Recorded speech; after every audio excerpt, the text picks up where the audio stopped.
Well, good evening. And thank you all for joining tonight's webinar. This is PCHK, the Symposium 20. This is our primary needs session. And what we've done is ask some of our established and esteemed faculty to help us deliver this, what was obviously supposed to be a wonderful in-person meeting to you in several segments here virtually via Zoom. And so I certainly want to start off by thanking PCHK. This symposium was established in 2015, and it's obviously a forum for exchanging orthopedic knowledge, and this has grown into the foundation itself. And you know, since we can't meet in person, as I mentioned, we're going to split this up into 5 sessions. These sessions are all accessible and free to residents and fellows, so please share the word, and there'll be more coming. The first session is going to be led off by Bill Hamilton from Alexandria, Virginia. And he's going to actually start off, and we're trying again to cover sort of these basic key concepts and topics that we would have mentioned, but Bill is certainly a thought leader in primary knee and primary for that matter. And we've asked Bill to talk to us, and I'll mention it again in about 8 minutes. He's talked, our idea is sort of fast and to the punch, but 8 minutes, gap balancing the primary knee. Bill Hamilton from AORI. Thanks, Bill. I'm going to talk about gap balancing. This is a classic concept. It's been around for a generation. And I'm going to take you through how I do a gap balancing total knee. So disclosures we skipped over. So I do have to get consulting and royalties from DePuy Synthes as well as Total Joint Orthopedics.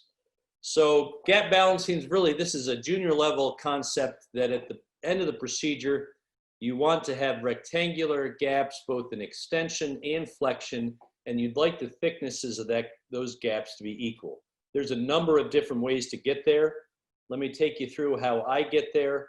I'm going to take you through some case videos that basically show you how to do a standard varus knee. This is a fairly fixed varus deformity, and the valgus knee is a little different, but some of the concepts are very similar. This is how I do it. I cut the proximal tibia, I cut the distal femur, and then I verify the bone cuts with extramedullary guides, because you know you can screw up these bone cuts, and you want to make sure that if you're going to balance to get the gaps rectangular, that you have the cuts appropriate. And then I perform releases and extension to create a rectangular extension gap. So let's go through some videos to show how I do that. You can see here an example. I've cut the proximal tibia, I've cut the distal femur, and I put a spacer block in an extension. You can see that gap is quite trapezoidal. Medial is to the right side of the knee, lateral is to the left side, and you can see how loose the lateral side of the knee is. I'm going to put these rods in. This is old-fashioned, but I like to make sure that the cuts are appropriate so that the rod goes through the center of the ankle and that the top rod goes through the center of the femoral head. It's very difficult to know if you're through the center of the femoral head, but I use the ASIS as a landmark to make sure that my cuts are appropriate. Once again, you can see here that the cuts are quite, or that this space is trapezoidal. So then I'm going to come to my basic release here for a varus knee.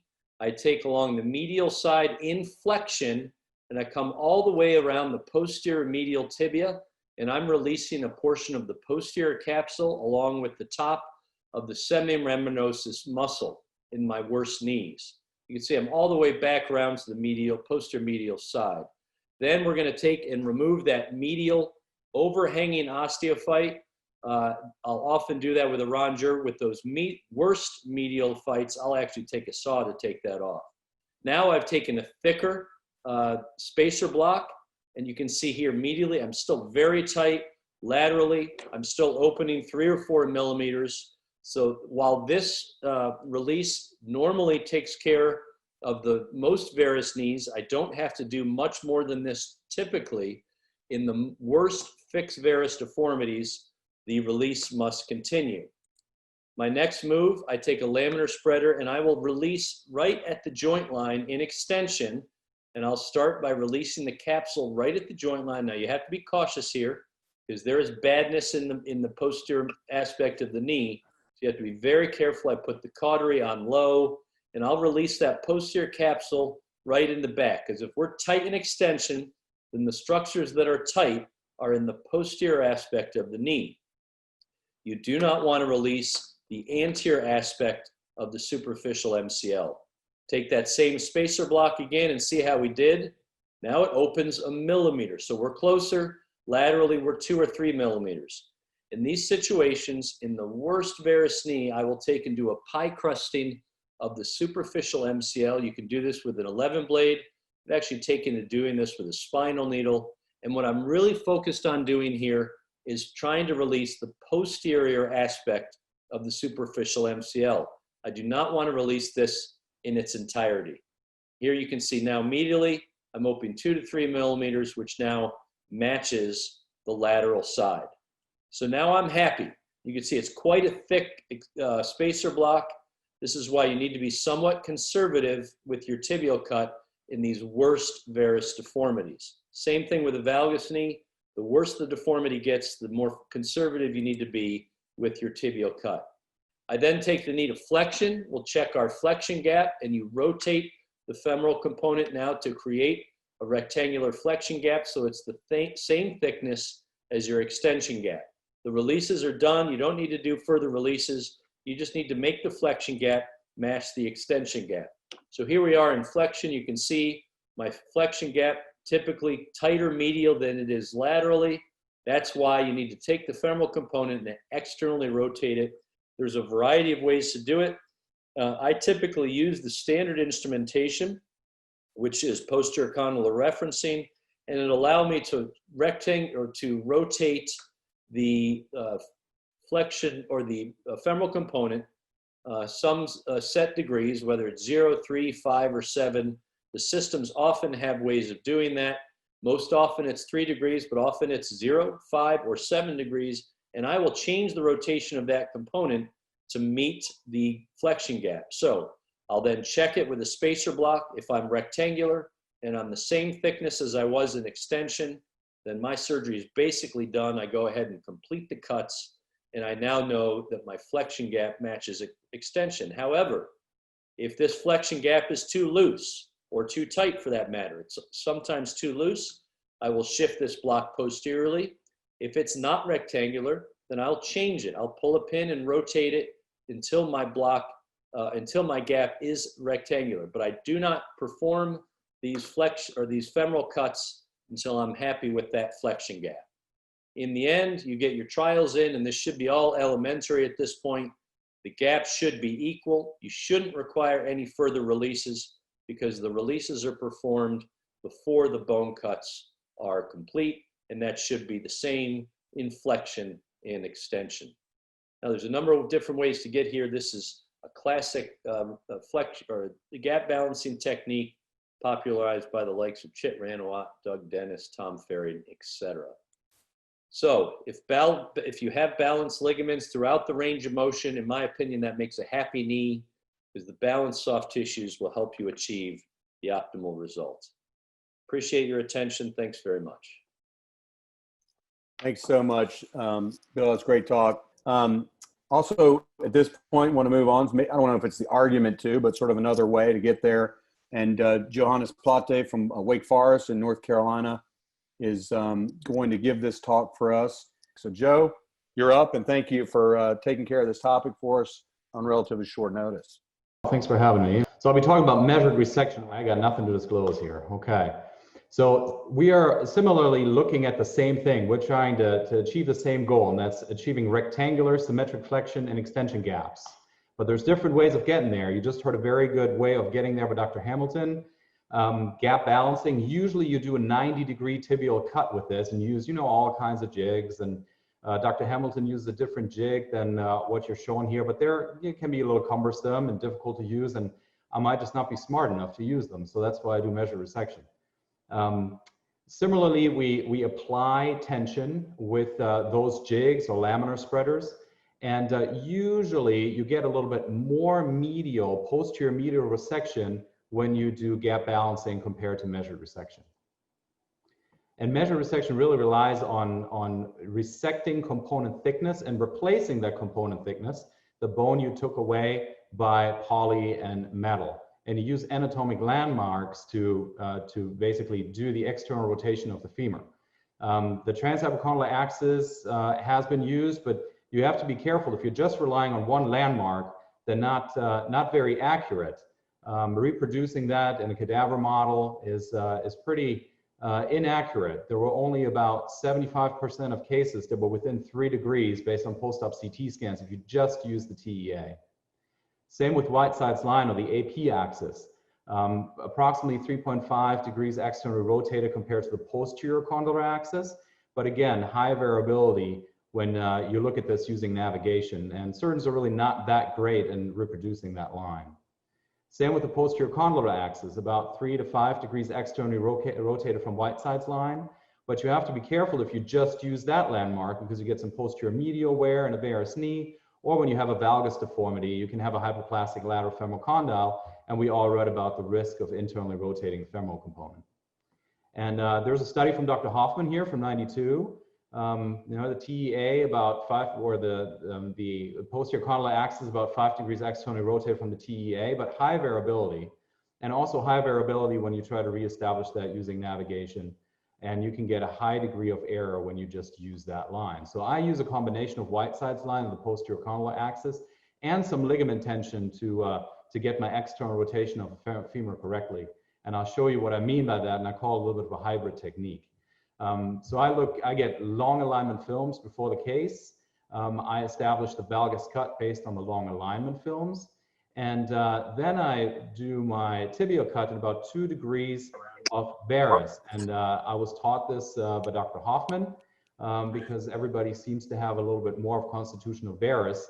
So I tend to get a little bit more varus in there and not cut it in neutral. Whereas usually when you use gap balancing, you want to establish a neutral alignment, and you would cut the tibia at 90 degrees. And then I move tibial osteophytes and the deep MCL to the mid-coronal plane. And then I go into extension, and I place my spacer block in there. So with the system I use, that'll be a 10. I look at varus valgus stress, and in a varus knee, if I have to release the posterior medial corner, or I have to do a medial reduction osteotomy, or a true release, then I do that here. Pie crusting the MCL, we just saw that by Dr. Hamilton. That's something that I haven't done that often, but sometimes you need to do that. And then I assess the flexion gap. I bring the femur or the knee into 90 degrees. I remove the PCL. I use an ultracongruent component, but take the PCL out. So I do that here. And then I have my assistant or the resident lift up on the femur, or I use a posterior knee distractor to give the ligaments just a little bit of tension. And then I look at Whiteside's line. I want to be parallel with my sizer to Whiteside's line, or a little bit externally rotated. And I look at my transhypocondylar axis to see if I'm just a little bit externally rotated to that. And what I'm looking for here at 90 degrees is truly that rectangular flexion gap, matching it to the extension gap. And again, you have to be careful. If you're in a valgus knee, then you have to watch out for that hypoplastic lateral femoral condyle. And then I put the sizer on, or the cutting block, and I can then again put a spacer in there. Again, with the system I use has the box here to cut, and I use an 8 for that, so I drop it 2 millimeters, and I can give it again varus valgus stress to see if my external rotation of the femur was correct, and that I have good tension medial and laterally. And usually you end up with a pretty good result. This is somebody with a varus knee, 12 degrees pre-op. I got him to 2 degrees. That line should be over here a little bit, but post-operatively, 2 degrees of varus. The femoral size looks okay. Alignment is reestablished, and those patients generally do pretty well. And when you look at the literature, meta-analysis from 2017, similar restoration of mechanical axis between measured resection and gap balancing. There is some slight increased femoral rotation with gap balancing, and I think that's probably due to the tibia cut being at 90 degrees, right? So you have to externally rotate the femur just a little bit more. And you tend to use a little thicker poly with the gap balancing technique, but overall, at least from 3 studies, 150 patients each, knee society score was a little bit higher in patients with gap balancing. But then there's another systematic review, more patients, similar functional outcomes, similar revision rate between measured resection and gap balancing. Interesting study that just recently came out here from 2020. They randomized 50 knees, so bilateral simultaneous knees. One side got measured resection, the other side gap balancing. And you tended to do more medial releases when you gap balanced the knee. The femoral implant tended to be just a little bit smaller when gap balancing was used. And there was just a larger medial posterior femoral cut. Again, tibia cut at 90 degrees, so you probably have to externally rotate the femur just a little bit more, so you get a little bit of a larger posterior medial cut. But does that really matter? Not really, it seems like. A 2-year follow-up, similar post-op alignment, similar range of motion, similar functional outcomes. Some patients may have preferred measured resection a little bit over gap balancing, but really not a big difference. So my conclusions are, I use measured resection. I feel like it's reproducible. I aim for that 2-degree tibial varus cut, as Dr. Hofmann taught me and Dr. Bolognesi taught me. And I use multiple anatomic landmarks to get my femoral rotation right. And I do that at 90 degrees. I visualize it and I make sure that I get them symmetric. And I use spacer blocks to check all my cuts. I still do that. I'm not that confident yet. And there does not appear to be any clinical difference between measured resection and gap balancing. And it really comes down to, I think, surgeon training and comfort with each of these techniques to get happy patients. Thank you. Thanks, Joe. Great talk. Thank you guys both staying on time. And it's great for me to get to introduce my fellowship mentor, as mentioned, Aaron, who's taught us a lot. And Aaron tonight is going to be in this session talking to us about a concept that was, I think, a little bit introduced, but we're going to probably hear a little bit more about it. The less valgus for the varus knee, and certainly credit him with my use of that approach. So Aaron, thanks. Look forward to your talk. So this is really talking about anatomic alignment, especially for the varus knee. So very much like Dr. Hamilton talked about for the valgus knee, I do exactly the same thing. But for the varus knee, that's a different animal. And I do the surgical approach to the knee, just like Dr. Hamilton talked about, going to the posterior medial corner of the tibia for my release. But that's really the only release I do for a varus knee. So I'm going to just, and that's because for the varus knee, we just leave them in less valgus. So I am a consultant, as demonstrated on the slide. This has been some information that's been published by Dr. Manjapani, who was my fellow 2 years ago. And you can read about it in this article, which is also on the hip and knee website, I believe. So basically, this is what you're looking at. They're the people that like the center of the hip, center of the knee, center of the ankle together, probably are not going to like this slide. And so the end result is that the mechanical axis is slightly into the medial compartment. But my argument is that is how most men are built, with the mechanical axis not through the center of the knee joint, but toward the medial side. So this happens to be the starter of one of my golf clubs. And this is what its clinical result looks like post-operatively. So this is a basic concept. Everybody wants to have rectangular resection. So the anatomic, or actually some people now call it the kinematic. This is what I've been doing for 30 years. But taking an even resection of medial and lateral femur, medial and lateral tibia, both in flexion and extension, gives you that rectangular resection, as we see in the top and bottom of the left-hand side of the screen. So what you heard before, I think with gap balancing, it's perpendicular cut on the tibia every single time, and it just means more soft tissue releasing, which if you like to spend a lot of time with soft tissue balancing, that's how you should do it. And if you want to do it the simple way, I think measured resection is the way to go.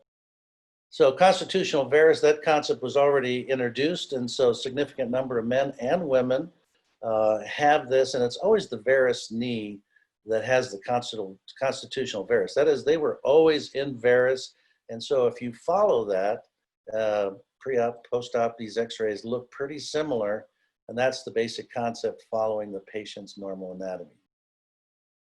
So if you were going to make a perpendicular slide, a perpendicular cut on the tibia, this is what you end up with. You take a thicker portion lateral, a thin wafer on the medial side, and then you spend your time balancing that. If you follow the anatomy, and typically 2 degrees is what you'll end up having on the proximal tibia, 88-degree cut, and I actually caliper the medial and lateral sides to make sure they're even, so that you're actually taking an even amount. So it's back to measured resection to get the anatomic alignment. So we looked at all of our patients in 2014. We're actually re-looking at the same group of patients with minimum of 6-year follow-up, but just looking at what our alignment ended up being. So of the Varus knees, of the 145 knees, they ended up being 3.3 degrees of Varus pre-op and 1.2 degrees of valgus post-op. So not the usual 5 to 7 degrees of valgus. That's not what I'm aiming for in the Varus knees, and they had great scores and great range of motion. So anatomic alignment is very simple, very efficient, because you really spend no time, almost no time doing balancing, because you follow the patient's anatomy. So our average tourniquet time for this group of patients in 2014 is 35 minutes. That's basically because you don't spend any time doing a lot of soft tissue balancing. It's really balanced if you follow the patient's anatomy.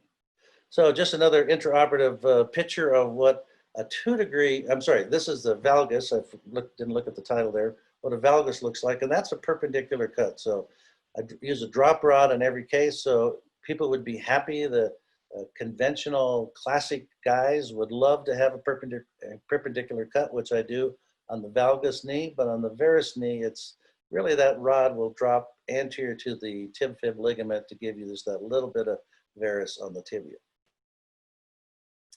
So again, looking at our valgus legs, pre-op they were 7.5 degrees of valgus, post-op they were 4.5 degrees of valgus. So I want that mechanical axis mostly in the center of the knee. This is the patient that had a significant amount of valgus anatomically. You can see that big curve on her tibia. So if I was going to get that leg straight, I'd have to do a lot of soft tissue releasing laterally. I just don't do it. I follow the patient's anatomy, the so-called kinematic method of alignment and resection. And so in this particular lady, who's my dentist assistant, she ends up with her mechanical axis a little bit lateral to the midpoint. So complications really don't have anything to do with alignment, except to say that if we follow the patient's alignment, we really don't have patellar maltracking, no patellar crunching. I resurface all patellas, so I'll get that plug in there. I know we're going to talk about patella resurfacing or not resurfacing. And following this, we haven't had any loosening. So in conclusion, so I like postoperative mechanical alignment of, if we look at a 3-degree difference, it probably doesn't make any difference if we follow patients for 15 years. So if the patient has that center of hip, knee, and ankle lined up, it's not going to change the prognosis of that knee lasting longer. So a little bit of varus for the varus knee, that is varus on the tibia side, is a way to go and makes your life easier. So if you don't do that, try it. I think you might like it. I think that might be the last slide. Thank you. Wonderful talk, boss. Thanks very much. That's great. Next up, we're staying in the state of Utah here. Chris Pelt from the Adult Recon Service at the University of Utah is going to talk to us about another concept that I think is sort of like, varus cut, gentleman's varus, less valgus, is gaining, I think, more appreciation, at least, or utilization for sure, if you look at AJR registry, with the use of a ultracongruent bearing or congruent bearing anterior posterior with getting rid of the PCL. So thanks, Pelt. Appreciate you being here. Thank you. So deep dish, anterior stabilized, ultracongruent bearings. The moral of the story is ditch the PCL. I've had mentors of mine tell me, keep it simple, stupid. And this is part of that. Disclosures, nothing really relevant to the understanding of ultracongruent, but do have some consulting agreements.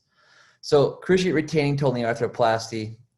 In order to have that be successful, you have to maintain a PCL. It has to be intact at the time of surgery. It has to stay intact, and it has to be perfectly balanced. On the tibial slope side, you can't have too little slope in the cut that you make or the way that you implant the implant, because you're going to get too much tightness in flexion.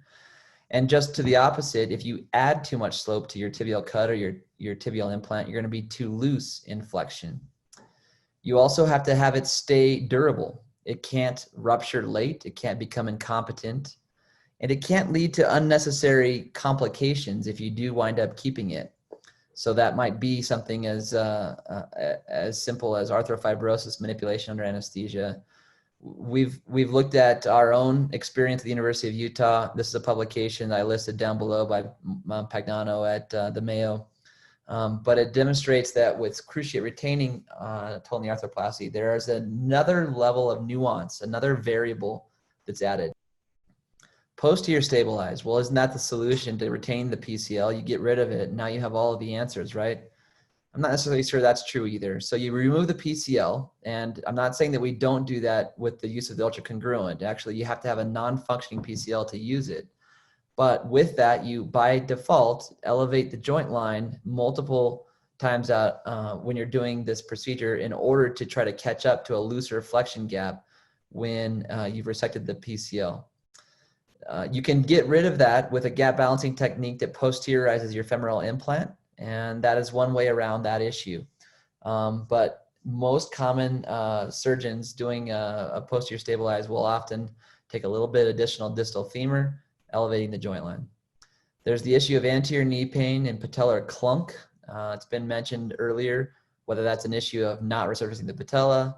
It's an issue of modern designs having eliminated the large boxes that were designed in the early 1970s, 80s, and 90s. I'm not necessarily sure. I've seen 3 patients within the last month, 2 of which I've had my arthroscopy partners scope, none of which were my own patients. I don't do PS knees, but they had a very palpable patellar clunk with modern designs. So although we say we've made the trochleas more patellar friendly and that's solved this problem, I disagree. The other thing is we have to remove notch bone, and there are different designs out on the market that try to preserve a pillar of anterior cortical bone stock. But removing that bone, especially as worse bone is encountered, can lead to concerns. You lose cortical central pillar of bone that can provide significant stability, and that can lead to fracture or significant bone loss for future revision. So I think there is a benefit for use of CR femoral components. And then there's the issue of the contact stress. A post in CAM is reproducible kinematically, but it is metal against plastic every time that knee moves. And that does create wear. We've seen post-fracture, polyethylene wear, and post-jump. And so I think there's some benefit to avoiding the use of a post. So what are the alternatives? Well, here's a deep dish, highly conforming, ultracongruent. It's an alternative for posterior stabilization in setting a deficient or absent PCL. It's got reduced contact forces because it's more conforming. So why is a total hip arthroplasty such a great articulation? It's round against round. Knees are round on flat. That makes absolutely no sense when you're talking about stress concentration and polyethylene, mechanical wear, and fatigue fracture resistance. But there is a caveat. So there can be a kinematic conflict when you have a congruent or conforming polyethylene and you maintain the PCL. So I mentioned it earlier. You cannot have a functional PCL. Can it be intact? Yes, but it cannot create rollback because that can create a kinematic conflict between the congruent bearing and the femoral component. Although it does not create physiologic rollback, and Doug Dennis has been a huge sort of naysayer about the use of CR knees and ultracongruent because of the lack of physiologic rollback. I agree that is true. And by not having rollback, you do decrease a little bit of the moment arm on your extensor mechanism. But outcomes clinically have not shown that to make any significant difference. Next slide. And so getting at the outcomes, randomized controlled trial, deep dish versus PS, knee flexion, bipedal stair ascent, knee society score alignment. Using the deep dish as the conclusion obviates the need to resect intercondylar femoral bone, decreasing the potential for fracture and maximizing bone volume should revision be necessary in the future. The second one listed is retrospective review of 114 total knees at 8.5 years, improved range of motion, improved knee society scores and WOMAC, and no significant difference in revisions. A few more. Here's our own review at the University of Utah, looking at an anterior stabilized, a little bit of a modification of the ultracongruent design from a different company versus our CR experience. And at this time, I was doing sort of 50-50 AS and CR. At that time, we were able to demonstrate no difference in knee society scores, alignment, component loosening, and manipulation rate, major complication, or time to revision. But the CR group had significantly more overall revisions than the anterior stabilized group. And that did include late rupture and instability issues that we had to deal with. So what are the tips and tricks to the use of an ultracongruent bearing? I mentioned it twice now already. The PCL cannot be functional, but may be present. You cannot allow it to create rollback because that creates anterior impingement of the anterior bearing.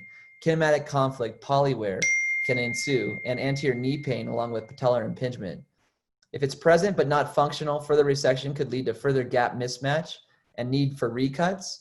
And that does, on occasion, include taking a little additional distal femur to allow joint line elevation. But I would warn that you're trying to avoid that. Remember, when you take the PCL, it can add 2 to 4 millimeters of space into your flexion gap. So account for that in your index cuts. That's posteriorizing the femur or taking a little additional distal femur. The bearing is thicker posteriorly and takes some slope out. Can't allow for that rollback, but you can potentially make up for a little bit of flexion laxity. I would say when we do this, we don't try to match the patient's native slope. And the final thing, what about rollback? There isn't. Is it a problem to address the issue I mentioned earlier? Clinically, no. And I think the outcomes data supports that. So the technique, try to preserve it. If the PCL is tight, cut it. If it's loose, already be shooting for the AS. Check the flexion extension gap balance. You're shooting for symmetric balances. And do you ever use PS? I would say rarely. I've occasionally used it for thigh to calf contact that forces unnatural rollback, or in the rare occasion of the need for additional constraint in this case of a primary total knee arthroplasty where a PS plus bearing could be a benefit. I'm going to save the video because I'm going to show this same video and the tips and tricks. And that's it for the ditch the PCL talk. Thanks for your attention. Thanks, Chris. Great talk. Staying sort of in the bearing world, if you will, or different ways to manage the cruciate. We're going to move to the last talk of this session. My partner, Sam Wellman from Duke University, is going to talk about PS femur and the evolution of stability. And we will have an opportunity for some questions before the next set of 4 talks. And thanks for the speakers for staying on time. I think it helps keep people focused when you have these short focus talks. It's great. Thank you, guys. All right. Thanks, Bolo. Yeah, so disclosure here that I get royalties from TJS, specifically with a PS implant. So that is relevant here. You've heard these in the preceding talks. The really main potential options for a primary total knee: posterior stabilized, cruciate retaining, or cruciate sacrificing / deep dish. There are other variations out there, but this I think covers the basics. And this is posterior stabilized. I've got the New York sports teams here. I'll go into that in a minute. But basically, the middle picture shows how it works. So as your tibia goes around the curve, the post on the poly hits the cam in the back of the femur in the box, and then as the tibia continues to go around it, it forces rollback. And there's just a couple of pictures here, and the picture on the right shows sort of, 140 degrees of flexion, deep rollback. So that's basically what we're talking about here. And it really started in the 70s in New York. The total condylar knee, which was one of the first ones that was kind of a sort of standard modern type total knee, was cruciate sacrificing but not substituting. Total condylar 2 came out in about 1975, and it was the first one that really had a tibial post. And when it really kind of hit its stride was with the Insol Burstein knee, late 70s. Picture of that on the right, all poly component. It went on to have modular versions as well. As you can see, it's a fairly large box, fairly conforming, and there have been a lot of design iterations over time. But you're really talking about half of the primary knee market right now in the U.S. So it's clearly caught on and stayed caught on. So there's some good things and there's some questionable things about a PS knee. I think in general, I don't disagree with what Chris was saying about the lack of clinical evidence that rollback makes a huge difference, but it does pretty much guarantee rollback, which I think is more of a comparison to a CR knee than perhaps to a deep dish. A deep dish won't necessarily give you rollback, but it does prevent this paradoxical posterior sag of the tibia in flexion when the PCL is too loose that you can see with the CR knee, and that definitely limits flexion and also limits flexion strength and function, such as stair climbing. There is no PCL to balance. Honestly, I did CR almost exclusively for the first, 5 or 6 years of my practice. And the fact that the PCL was tricky to balance was almost like a badge of courage or honor or something. And maybe I'm growing up a little bit, but I've been doing deep dish and PS since then. But Chris is right. I mean, too tight or too loose, you can tell. Now, maybe not every patient can tell, but there's a CR knee that comes out perfect is really wonderful. But if the PCL is too loose, you'll see the tibia kind of slide backwards as they bend the knee. And the ones that are too tight, often they just feel terrible and they don't bend their knees as much as they maybe should have. So with a PS knee, you're probably looking at more reliable flexion compared to a CR knee. And then I think, the fact that modern designs, we've been through so many iterations of this that many of the designs allow the addition of some level of varus valgus constraint with a primary component. And you can argue about how effective this is or how important this is, but it is something that you cannot do with other articulations. So what's bad? I mean, you have to remove a good chunk of bone from the middle. That's your box cut. I think there are quite a few arguments against this. It is bone that you won't have the next time. I think the counter argument would be that the next time you're probably going to be doing a constrained femoral component and you'd be removing that bone anyways. Several, I don't know about most, maybe most of all the designs out there have the same box size for all components. And so when you get a very small person, often fairly poor bone quality, that's a lot of bone coming off the distal femur. I do think over time that's been minimized with design iterations. Patella clunk is the pretty dramatic when you see it, and it really, I don't disagree with Chris that it's not gone, but it's way less common than it used to be with the newer designs. Basically, they've extended the trochlear groove much farther down, and so the synovium just north of the patella doesn't get caught in the box as much. And then stress from the cam post articulation, Chris talked about that. It's a little more stress on your fixation and on the poly. So as we mentioned, the trochlear design has changed in almost all of the designs out there, making patella clunk pretty unusual. I still think most people who do PS have a tendency to remove the synovium just north of the patella as a preventative measure. And then the box preparation, there are newer designs that have different size boxes that match the component size, so it's all proportional. And other manufacturers have taken to rounded top box resection, so you don't have these stress riser corners. There are a lot of design details that make it a little hard to generalize. And I think this is actually a statement I would say is also true of CR knees and ultracongruent. But there are so many little design details that when you say, like, how's a PS knee or how's an ultracongruent knee, they're not all the same. And so, you've got this cam and post, but how curved is the actual weight bearing area? How conforming is that? Because it's quite variable from one company to another. What angle does the cam and post actually engage, and how aggressive is the cam in driving rollback? How much hyperextension does the design allow? How much rotational freedom does it allow? There are all these little design details, so we can't necessarily draw these overarching conclusions, and it's important to know the details. It is important to say that a standard PS knee does not give you varus valgus constraint, as you can see in the picture on the left here. But that's also true of all other primary articulations. And as you can see on the picture on the right here, this is a primary knee with a constrained insert in it. Now you can argue about whether this is a good idea or not. You're putting a component in with no sort of adjuvant fixation in the femur or tibia, but it is something that you can do with a lot of designs in a PS, and you cannot do with other designs. So what do I do? Like I said, CR most of my career, actually sort of CR with an anterior lip, a little bit like, very similar actually to what Chris described.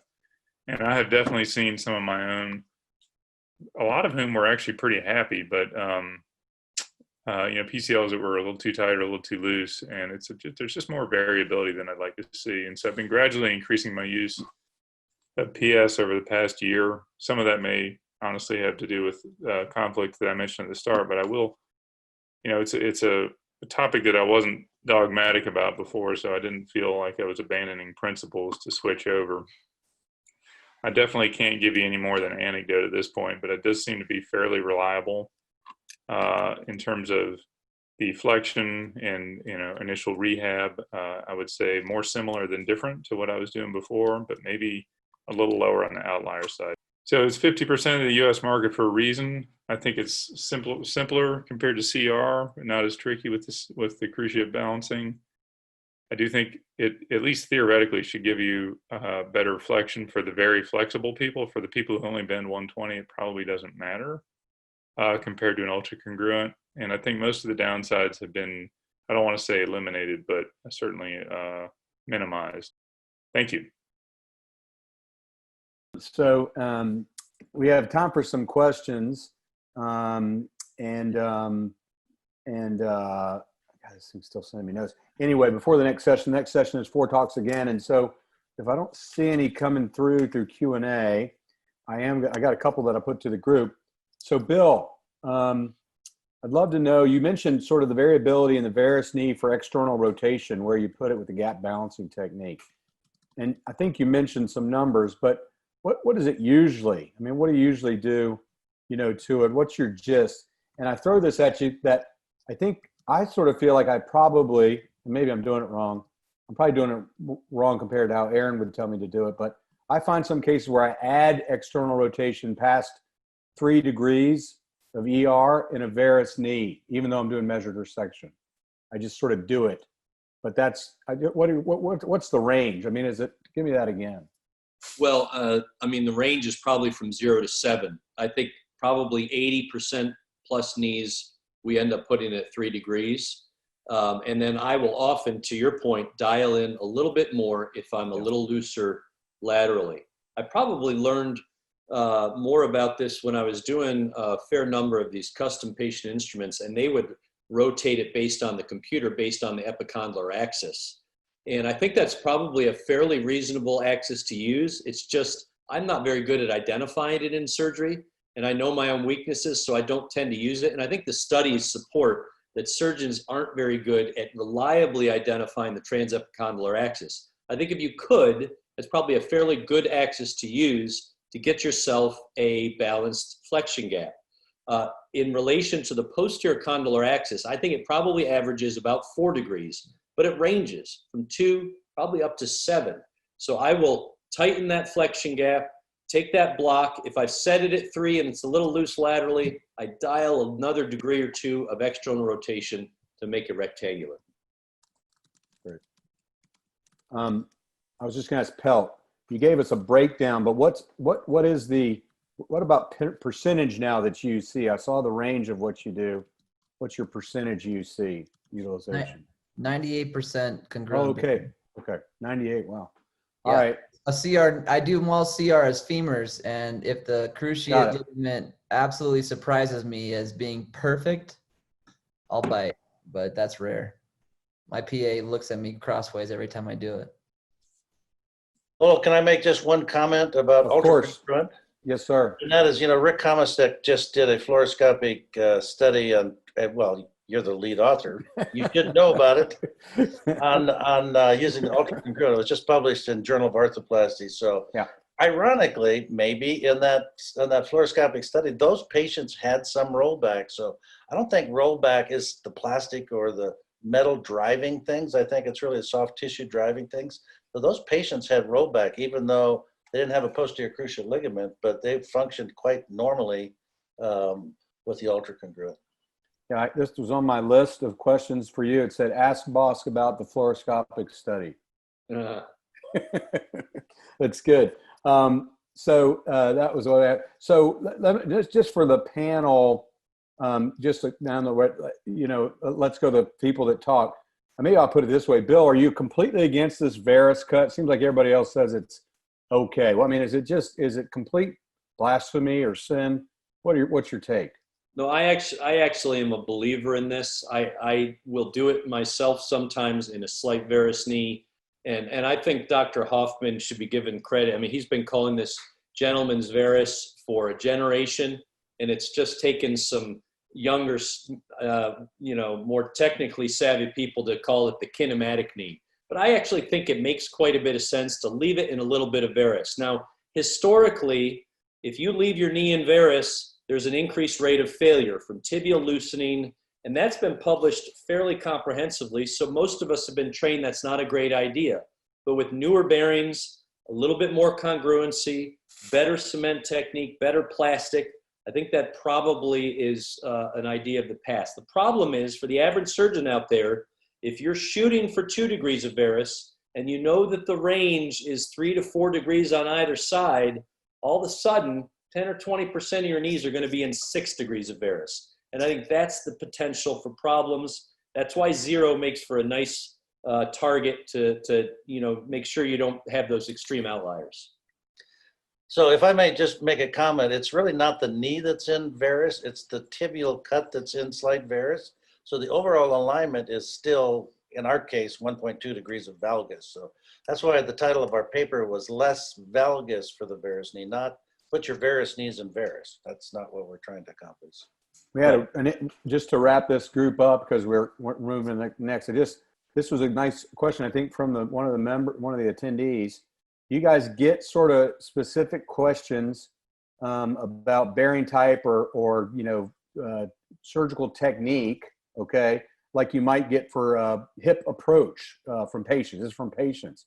Do you ever get specifics about questions about, bearing type of knee, maybe not type of knee, but the things we talked about, bearing type and surgical technique? Does that ever come up? Never have patients ask me.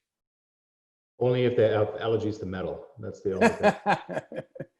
Anybody? The rarest. Some patients that specifically ask for a subvastus approach. Yeah. I don't know what they're reading late at night, but last week I had a patient said, "Now you do this subvastus approach, right?" It's like, yeah, but do you even know what that is? So. All right, that's great. What we're going to do at this point is we're going to start transitioning to the second session, and we're doing good on time, just maybe about 3 minutes.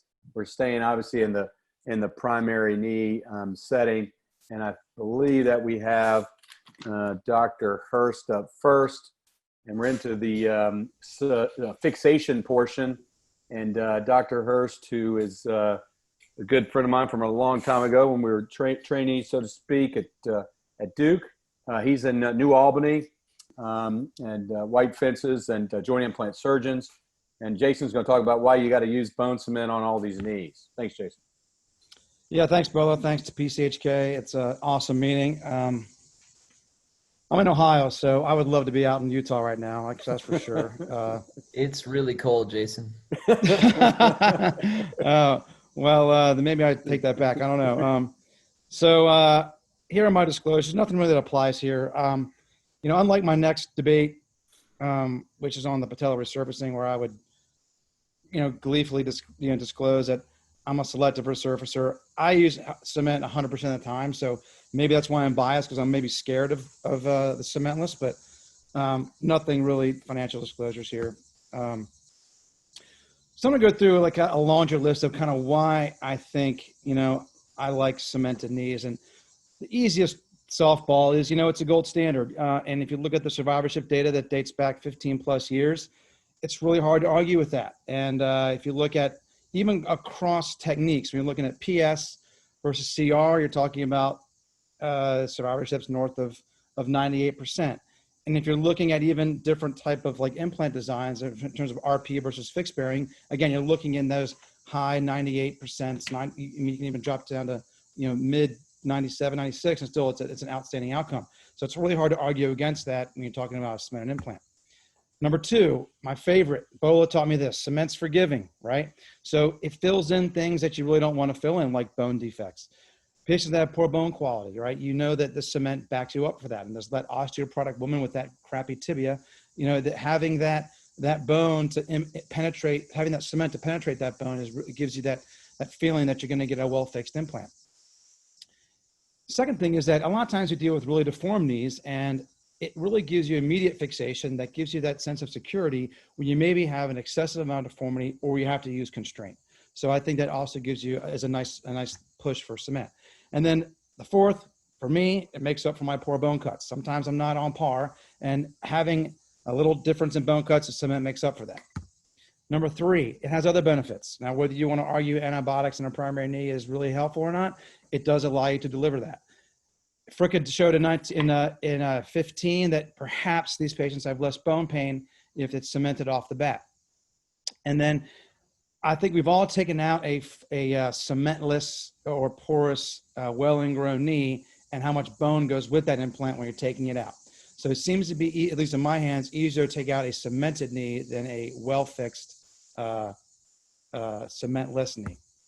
Number four, with respect to the patella, as a segue to maybe the next talk, cement does avoid the risk of press-fit patellar failure. We all know about the sketchy history of the metal back patella, but even in other patella designs, there is a significantly high fracture rate compared to the cemented variety, and perhaps there's a higher loosening if patients have patella baja.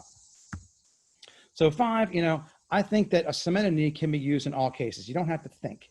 Where sometimes if you have a cementless design, you may think, well, maybe this patient is not the best for this, or maybe this may be better for cemented. It takes that out of the equation. And so, and on top of that, maybe not in every place you operate, you want to use a knee that's $600 to $1,000 more expensive just because it's cementless. Okay. So if I take this from a 10,000-foot view, I believe that a cementless total knee only adds increased sensitivity of the operative technique and increased in implant cost with an addition of another failure mode that you have to deal with. And so that's why I personally prefer to cement my knees. Thanks. Well, that was great, Jason. And I'm taking sort of the opposite approach. And I guess I could disclose it now. There's some residents that we did teach how to do cementless knees, and Jason wasn't one of them. It sort of has to do with the initial skill set and evaluation. So I'll try to stick to ingrowth fixation. I think this idea about biologic fixation is really a good goal. And the point would be that this is potentially life lasting. And I don't think you could say the same about a cement mandle long term, particularly if polyethylene wear sets in. The bone sparing option, actually, depending on design, it can actually be a bone sparing situation for you. But it does require this precise technique. And I would disclose, you can find some registry data out there, that can obviously argue these things either way. But I'm going to try to make the argument that there's plenty of data if you do a good technique and obviously use a good design, you can do this very predictably. So what do you got to have? Like, this is the key. You got to have great technique. I'll show a quick video on irrigating the cuts for thermal necrosis of the bone. From an implant standpoint, optimal pore size and pore depth, and certainly porosity. From a surgical technique, I think this speaks to what do you do with the cuts, and also what do you do at the interface. And that's where I'll advocate for bone slurry, as sort of has been proven by Aaron with research to show improvement from the standpoint of ingrowth. And you want to have an implant that's going to stay still, right? So stay still so you can get ingrowth. We're fortunate to be on a panel today with someone who really has sort of led the way in ingrowth. A lot of other things you heard about, but I got my introduction into this from Aaron, and this is a long time ago where he started doing this and doing this predictably. And I think the point here is this just shows a cut going on, and if you don't, what you should see is sort of like a fire starting here pretty soon. And the point of that happening, and this is really with any tibial cut, is that you really probably should take the time. Sure, it takes a little bit of effort. Irrigate your cuts. Make sure you don't kill the bone. You probably should do this for cementing as well. It's not probably just a cementless technique, but Aaron's taught us that, and the data would support this certainly as being important based on what happens when a saw does go through bone. The pore size thing's real. We know that for all of the ingrowth surfaces. So this is just speaking to the implant design. You can't have it be something that's necessarily like some big macro bead structure. It's got to be something that's a true sort of ingrowth surface. And there's numerous options from numerous vendors of that out there, but make sure that's what you're using. On the gaps, and this is where Aaron's taught us so much, you can use a bone slurry. You can take that from your tibial resection very easily. The bone's right there. And he's basically able to show that if you put this slurry at the interface, you have the opportunity to improve ingrowth. And this is proven in a plug retrieval study. That's a very impressive study. We could never do again based on IRB restrictions, but it's human data looking at bone ingrowth that proves this core concept. I think I've got a quick video just showing you next of what you would do. That's the images right there, sort of what it looks like using the patellar reamer to get the bone slurry. I think the video pops in here now. And basically you can just see me apply this as I was taught by Aaron. You hold this is just your patellar miller that you normally have, and use your milling reamer there just to get out some bone. And it's very easy to retrieve, and then you can add some saline to it to be used on the interface, mainly on the tibia, but I'll use what I have obviously sometimes on the femur as well. I'll add that, add a little saline to make that a nice slurry.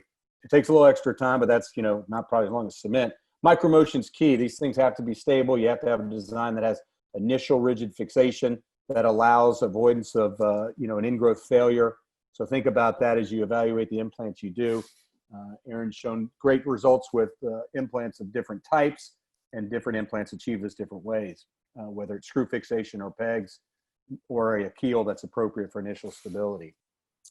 I'll just point this out. This speaks to Jason's point about the patella. These are press fit patellas in Aaron's series. This is 10 to 14 year data. It's in core. It's probably about the best you'll find, although there are others similar. But for all three implants, again, 95% for the patellar survivorship, 10 to 14 years, certainly as good as you would get with cemented approach. I think there's some new may not always be better. And I mentioned, think about design. I'm not picking on just this one knee, but there is always something about something new. Watch to see how it does. There obviously have been some reported failures with some of the TM base plates. So just again, think about what has worked in the past, what things look like, what they're made of, and how they're designed.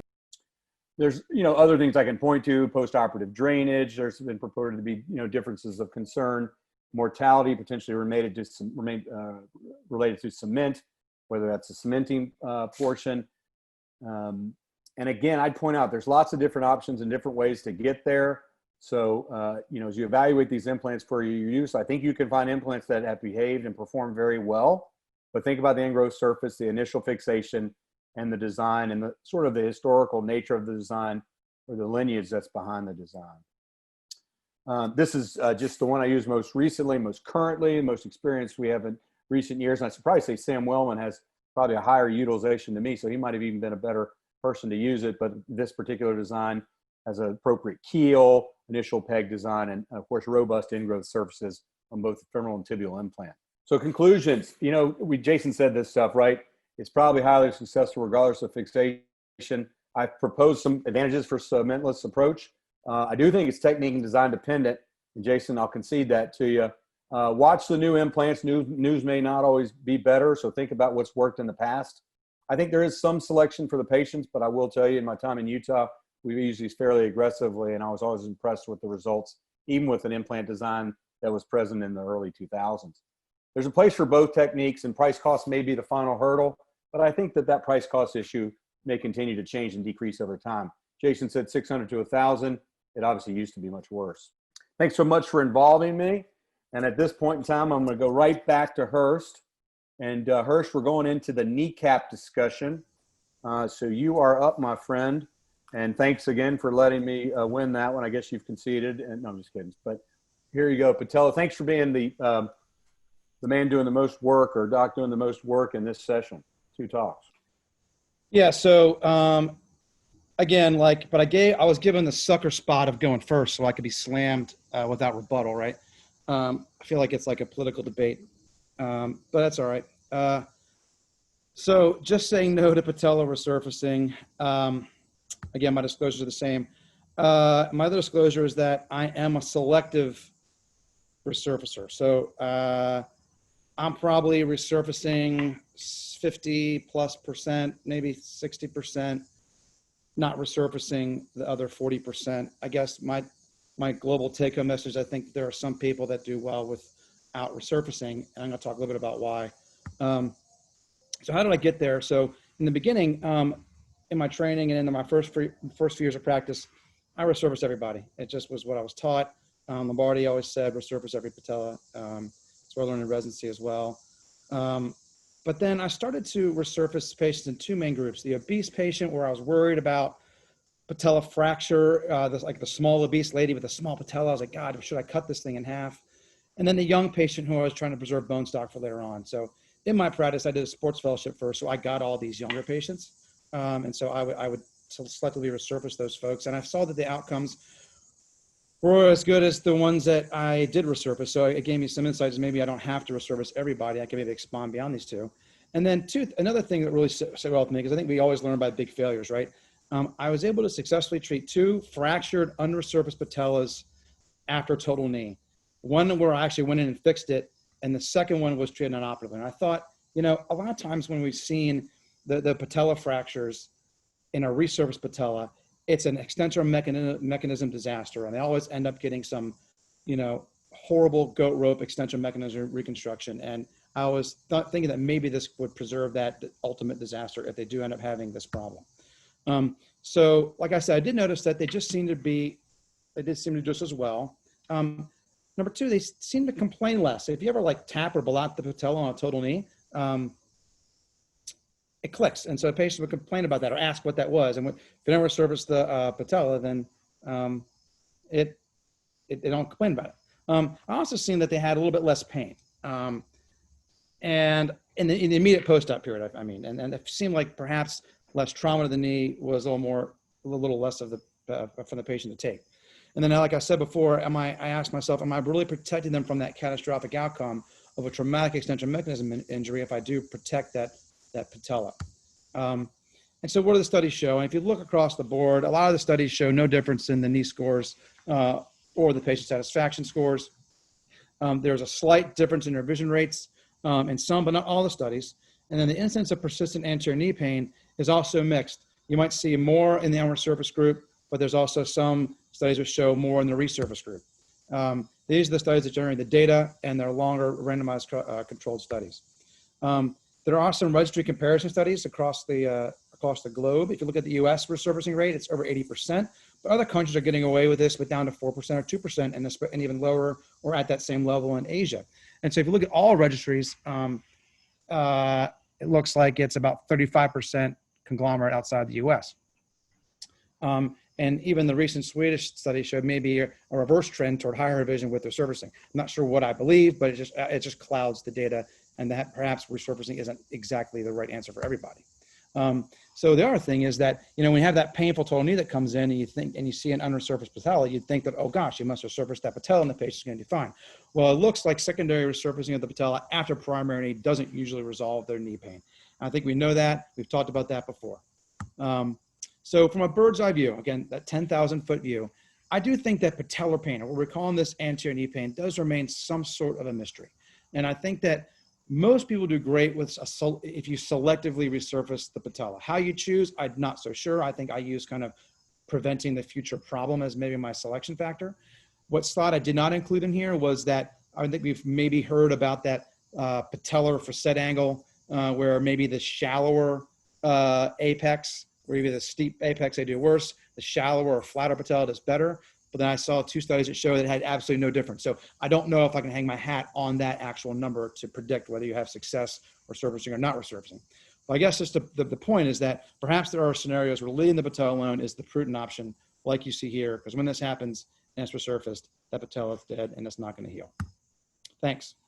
Very nice, Hurst. And Wellman's going to tell you why you really messed up. You had it figured out the first 5 years, and now you've messed yourself up. No, I'm just kidding. He's going to talk to us about why you got to resurface, although he may make some admissions here, I suspect, too. So go ahead, Sam.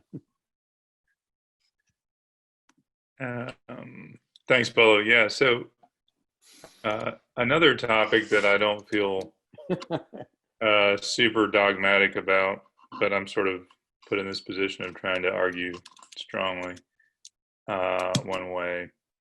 So I have no patella resurfacing disclosures. Next slide. So the arguments for it are, you know, this is, as Hurst said, this is cloudy and this is a lot of opinion, but it does take one potential revision off the table, It may add other revisions, but it takes the potential revision for persistent anterior knee pain off the table. Kind of like, well, we've already done that, so that's not what it is. I'll show you a couple studies that maybe show less anterior knee pain. I do wonder a little bit about almost study bias when you start asking patients about anterior knee pain and patella resurfacing. A lot of people, it's a very practical sort of, almost like business competition thing. You don't want your patient being told that you didn't do a total knee by another surgeon. And I would say, the whole point of a total knee is to resurface the worn out cartilage. And so it's a little bit counterintuitive to leave, a third of the articular compartments, if you want to define it that way, unresurfaced. And last, from a just practical standpoint, in those cases where you have, the patella tract, but maybe it's tilted or, it's just not that great, it does allow you, if you resurface the patella, you can put a smaller button on, you can medialize it. This is all stuff we learned from Dr. Hofmann. And it can maybe buy you a little bit better patella tracking than you would get unresurfaced. So just a few studies I wanted to show here that are recent in case, because I actually hadn't seen these until I looked this up. So the first one's pretty amazing. It's from Korea, and it was like 130 patients. And people getting simultaneous bilateral total knee. They randomized one side to resurfaced patella and one side to unresurfaced. Which I don't think we can get away with in this country. So half of the patients did not have a preference, but among those that did have a preference, the majority preferred the resurfaced side. It was something like 45% to 5%, so pretty noticeable difference there. The knee scores were a little bit higher on the resurfaced side as well. I don't know if they were, it was clinically significant, but there was a measurable difference. This Australian registry study at the bottom, so they were looking at revision rates over 4 years, and the resurfaced group had a lower revision rate. And from how I could sort of slice and dice the data, it seemed like much of the difference had to do with people getting secondary resurfacings, even though we kind of know those don't work very well. So it did seem to have a lower revision rate if the patella is resurfaced at the index surgery. And then when they went back and looked at the secondary resurfacing group, those people went on to have a 15% re-revision rate within 4 years. And it does seem, with these primary joints, if everything goes well the first time, you're pretty much good to go for a long time. And when you start tinkering, things can go south and you keep coming back. 2 more studies here. The top was a meta-analysis just showing a decreased revision rate and less anterior knee pain with resurfacing. And then the last one's actually from the Indian Journal of Orthopedics. They had a cohort of patients they followed for 10 years. They had a knee function score and patellofemoral function scores, and both of those seemed to be better at 10 years, at least in terms of the number. Again, hard to know clinical significance. So the arguments against patella resurfacing, well, maybe it doesn't make that much of a difference, but you never really know what's going to make the difference for a given patient. We do 30 or 50 things that we think are important, and maybe only 3 of them are, but you don't know what's what. And, maybe it's 3 out of 100 patients that will be better if you resurface their patella. I don't think we know the number needed to treat on this. I think there's an argument that it devascularizes and weakens the patella, and I think that's definitely true. I think you could argue that at least non-traumatic fractures of the patella, or AVN and sort of slow fragmentation, are pretty rare. Maybe so rare that it shouldn't be part of your decision making, but that is something that can happen probably more likely with resurfacing than with an unresurfaced patella. Clearly, secondary resurfacing does not help much, which argues against the importance of resurfacing at all. But again, counter argument. Wouldn't it be better not to even have to consider this? Patients will go down the street. I don't know. I think happy patients don't go down the street. So if or at least they don't go down the street that much. One of my attendings in fellowship used to say that the patella was the worst 5 cuts of a total knee, and they did mostly freehand there, and so the whole trick with patella resurfacing is not to cut it too thin. So they'd cut it like too thick and then a little less thick and a little less thick. And it's a little bit tedious, but they didn't mess many of them up. And I guess I'd argue, like, if it's that tedious, well, it's kind of your job to do the knee replacement, so don't worry about it. But so it really comes down to, I think it's a philosophical argument. The data is very confusing. The opinions are very fierce. Just think it through and come up with your own plan, so you won't have to think about it every time. Are you an always person, a never person, a selective person? And if you choose selective, you need to have a pretty solid set of criteria. So when a patient says, I have an unresurfaced patella, what's up with that? And there will be the occasional patient that, asks you that. And you need to be comfortable explaining your decision. And I think you can justify it either way. So, what do? I'm actually, Hurst and I might have gotten our talks reversed, because I'm probably 80% non-resurfaced and 20% resurfaced. But I am up to 20% from probably under 10% a couple of years ago. And I think, maybe I'm just equilibrating a little bit, because I used to do first, again, kind of like Hurst, the first 5 years I've resurfaced all of them. So my default option is no, do not resurface. The exceptions are, if I think they're in the operating room because of their patellofemoral joint, then I'm resurfacing it. Like if patellofemoral arthritis is their main problem. I'd say if the lateral facet is eburnated bone or really kind of mushy soft cartilage, I'd be more tempted to do it. If the patella has a really strange shape and doesn't seem to fit the trochlea nicely, this is very hard to quantify and not backed up by the data, but that's another reason for me to do it. And again, if the tracking is a little lateral and I think resurfacing will help, then I'll do it. Then the next step is I will not resurface even if one of the top conditions exists, if it's a really heavy patient or has a very thin patella with plus or minus poor bone quality. That's it. So hopefully that clears it up. Thank you.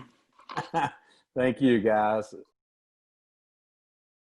We are going to do some questions on this to the panel of me, Hurst, and Wellman, and others. Please comment, but this is a questionable panel in and of itself. But one question we got from the participants was, if you're, I think they were asking in the face of not resurfacing, what are your thoughts on, and maybe you can answer it either way, of denervating the patella, electrocautery denervation? That was a question from the group.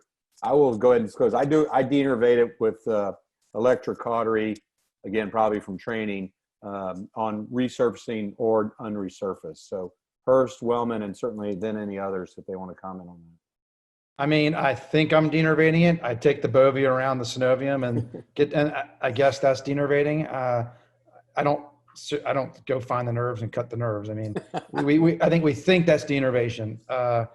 There was a study, again, another Asian study looking at denervation versus not denervating in unresurfaced patellas, and they didn't seem to have any difference in that study. But again, I still do it. I still have anxiety about it. I think, like Wellman said, you're always worried about that patient. Well, why is my patella not resurfaced? But I mean, like when I talk to patients about not resurfacing the patella, or they ask about it, I think most of them say, oh, you had to do less stuff to my knee. So they actually don't think it negatively to a certain degree. So I don't know that I denervate with the bovie thing. Sam? I usually forget, actually, so I just don't. But I mean, I do the medial arthrotomy. That probably gets most of it. And then often a little bit of lateral sort of debridement, and that probably gets the rest of it. So maybe I'm doing it, but I don't do it on purpose. Bill, I see you're unmuted. You got a thought here? Well, I mean, Sam, I thought you were responsible for doing the knee, and you just conveniently forget. I don't understand that. No, I've learned a lot from. Put that on the not important list, I think. Yeah. So Ryan Nunley and Bob Barrick have taught me a lot, and I have followed their lead on this. I've watched their videos and looked at their data. So I do their form of denervation and lateral facetectomy. And I got to be honest with you, I've never had a patient ask me about their unresurfaced patella. Maybe it's just my patient population, but like a lot of things, they just don't ask me about it. So I haven't had to address it. And although there have been a couple secondary resurfacings, it tends to be my junior partners who are looking for cases to do. When a patient walks in with a little bit of anterior knee pain, they buy themselves a resurfacing. Yeah. So I've gone more towards selective resurfacing. And that's, to Jason's point, when you see the worst catastrophes in total knees or extensor mechanism disruptions, you're trying to protect against those on occasion. I was just going to say, this shows the evolution of people's practices. When Boss trained me, selective resurfacing was our thing. Obese patient, the young patient for bone stock, we would not resurface. And, you know, he gave a little bit of a mention towards resurfacing everybody just a little while ago. And patients are stoked when you tell them you saved all of their native bone. They're like, they love that. So I've gone to the selective resurfacing as well. Yeah, I hear you, Pelt. That sort of discussion about what do you do came up talking about Hamilton's junior partners needing cases. So Jason and Sam, what's the discussion? I know you sort of came up in each. You know, you're concerned about the outcome, but what's the discussion if someone's seeing you with pain and really wants you to resurface it? Is that, you know, go back in there and resurface it, whether it's your case or not? Is there anything that might make you do it, more likely to do it, or just give your experience with that? I know you shared the data, but maybe a little more personal experience. I mean, I'll go first. I think the one thing is if I'm going in for any other reason, yeah, like if I'm, you know, if I bite on the mild instability or whatever, and I'll do it then. But if I see where a lateral if I see like the progression of what is traditionally lateral facet progression of patellofemoral osteoarthritis, it's a no-brainer, right? If I look historically back over 3 years and the kneecap looks exactly the same, I'm not going to offer them a resurfacing. If I see the joint start to wear like it's wearing, then I perhaps would offer it. You know, but if it looks exactly the same, now one thing that I have done diagnostic injections on some of these folks, and if they get better, it's a better inkling that perhaps it gives them or gives us, me and the patient, some feedback that it might help them. So I use injections a lot. Sam, anything there otherwise? I'd like never inject people. I mean, I basically would do anything possible to avoid secondary resurfacing. I think Jason's got a great point. Like if you're going in for some other reason and they have sort of vague pain, like why not, right? But Kill it. Yeah. I don't want that to be the reason I go back. I really think anterior knee pain has more to do with, I mean, it may be partly to do with the knee replacement, but it's probably not the patellofemoral joint. It's probably something about your balance or your flexion strength and your quad, you know, whatever, all this. So I think it's clearly the least important articulation for pain in the knee. And I basically don't think I've ever done a patella resurfacing just as a case by itself. God bless some of our, therapists and things like that. But when you get the patient back, you might send to therapy. They call that patellofemoral pain, you have to kind of talk these patients off the ledge when they're anterior knee pain. It's kind of misclassified as something that's quote unquote patellofemoral. So I know the conundrum and we all see it. Boss, I see you're unmuted. You got a comment? Yeah, I just want to, there's certain patients you definitely want to resurface no matter whether you're a resurfacer or not. The workman's comp patient, those patients never get well, I don't think. So, they're better, but they just can't get them off the nipple. So they don't want to get well. So if you don't want to give them a reason to go to somebody and say, oh, you don't have your patella resurfaced, that's your problem, they're automatically going to get another operation. So, the same thing, the toe rings, the, too many questions asked pre-op, all those, that makes the crazy patients. I think, jumping in there, I'm sorry, there's still some things we haven't quite understood about the patellofemoral joint. If you look at certain trochlea kinematics, I think some knee designs and trochlea designs are probably more susceptible to an unresurfaced patella than others. I think looking at dome patellas and sombrero design patellas, I think there's still a lot to learn. So for me starting out, I resurface every patella because I don't want to, have to go back or talk myself into having to go back. So I resurface every single one, but I tend to use a sombrero design rather than a dome design. Yeah, Joe, you're in the Hurst first 5 year zone right now, so that's okay. That's quite all right. Hey, boss. So I wonder if your same criteria for resurfacing is for doing a total versus a uni. Yes, absolutely. So I'm going to resurface everything if it's the crazy patient. So that's right. That's good. Then, so the last thing I had there, and it got mentioned a little bit, but maybe we'll just go Hurst and Wellman, did you specify that do you take some lateral facet in the unresurfaced? You always do. I think Pelt mentioned it as the approach. We've seen Ryan none at least do it at our meeting at Duke before in a cadaver demo. Although it looked like he took half the patella in that demo, but do you take some of that down? I've learned to take some down with Aaron, but what about for that unresurfaced? Do you take that down some? Yes, yes. And I just get any sort of pararticular osteophyte I Okay. take off. And the lateral facet, I always chump it off with a bone plunger. Wellman, formal lateral facetectomy? I mean, it's not the lateral facet, it's past the lateral facet. Yeah. Correct, right. Yeah. Okay, so the odd facet, as Odd like Kevin facet. likes to quote Yeah. John Insall. Yeah, no, I actually think that's really important. I certainly can't prove it.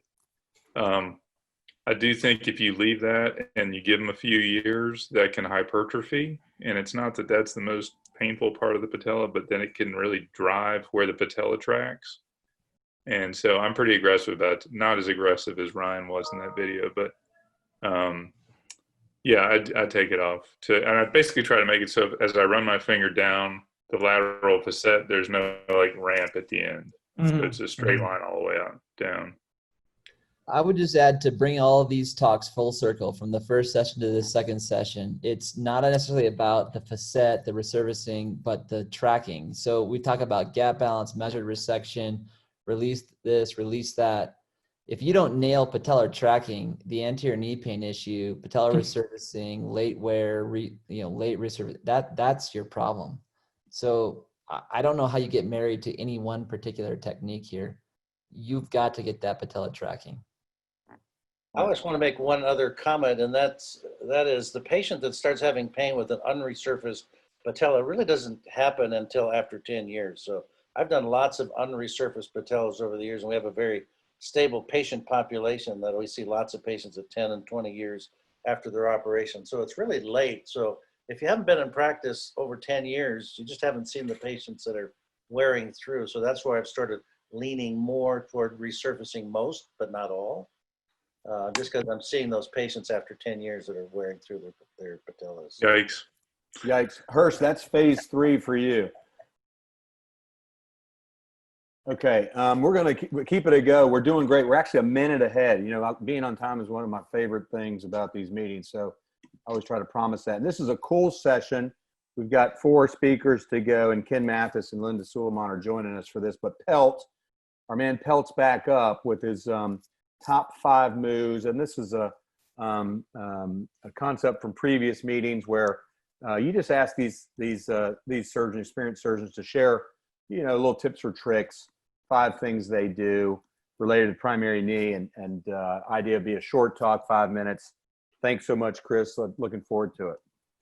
I'm going to be surprised if we go along because I submitted this and I'm not sure which videos are first. So let's go for it. Same conflicts.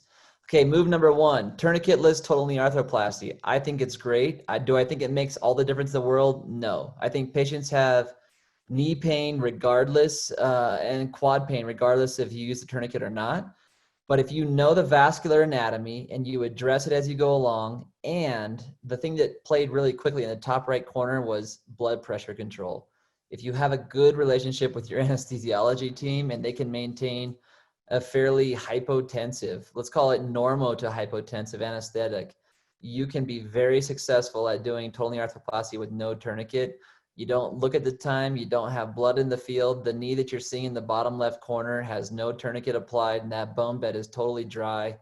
We perforate, we pulse lavage, we do it one at a time, but we address the 5 main vessels. Know your vessels, get good blood pressure control, go with no tourniquet.